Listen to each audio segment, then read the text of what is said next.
Hey folks, this is a short video, I promise, and if you've watched my previous videos you'll know that I have taken the plunge and bought new headers and cans for my Interceptor.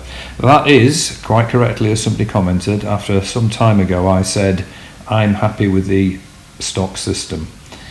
But we, onwards and upwards, we all learn, including me, from other people. So my headers and cans are on the way, should be here very soon, and I'll do that series of videos I said I'd do.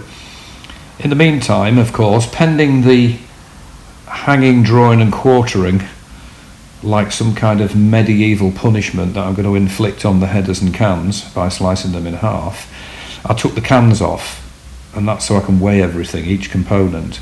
And in my previous video I mentioned something quite disturbing about the stock headers, which I'm about to show you. It all is around this area here on the outside of the double skinned header, where you've got that welded ring, which obviously welds the outer skin of the pipe and the inner pipe together. So the inner pipe is obviously a smaller diameter. Now if there's any reason to replace the headers, it's as per this picture that's coming up in a minute. The bore of the inner pipe is obviously smaller than the outer pipe, and we all know about engines breathing properly and getting gas out from the exhaust, and back pressures and shock waves that develop and things like that that can interfere with good combustion. And this is what I discovered, and it's on both headers, and it's at that point where that ring is. Now look at that. That is the internal bore of the inner pipe.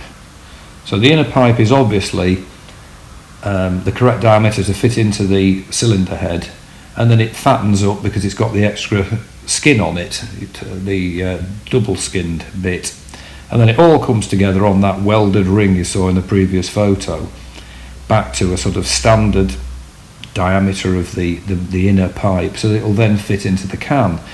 But that ring, look at this weld. Both headers are the same. They both have this humongous great weld on the inside.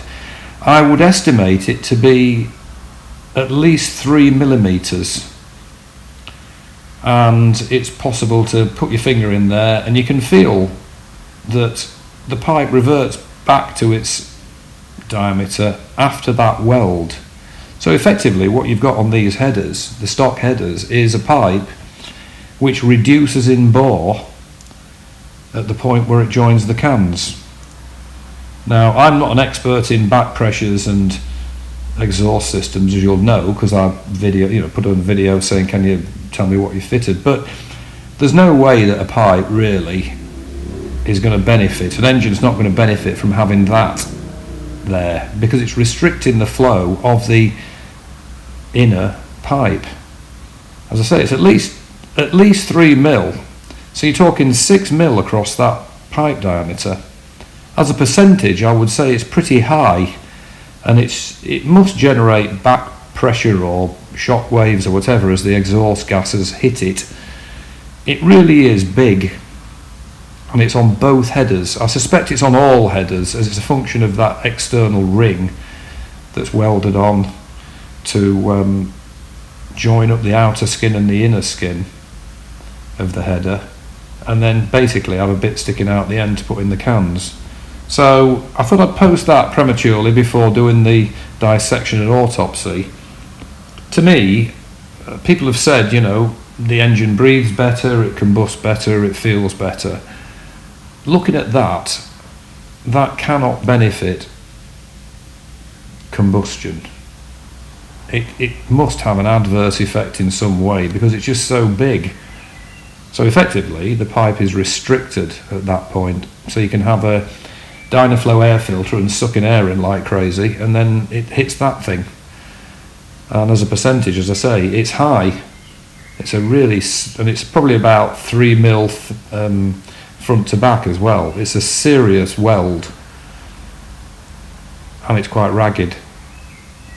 So there you have it. I thought I'd post that. I think if there's ever a reason to replace the headers, then I think that's it. And I think putting new cans, replacement cans on the stock headers, nice as they may look and so on, I think that is a very restrictive piece of metal there. So I thought I'd just share that with people. If you've got stock headers, you will probably have that weld. It's on both of mine, and I think that's a reason to get rid of them. I'm sorely tempted to go and slice it in half now. I think in the old days they did the hang drawing and quartering for treason. Well, I think that is definitely treason to an engine. I might go and slice it. Anyway, there you have it. That's what's in there. Speak to you soon, and take care on your bikes if you're out, whether you've got a restricted exhaust or not. It doesn't make any difference if you come a cropper because of some nutcase. So take care, and I'll speak to you soon.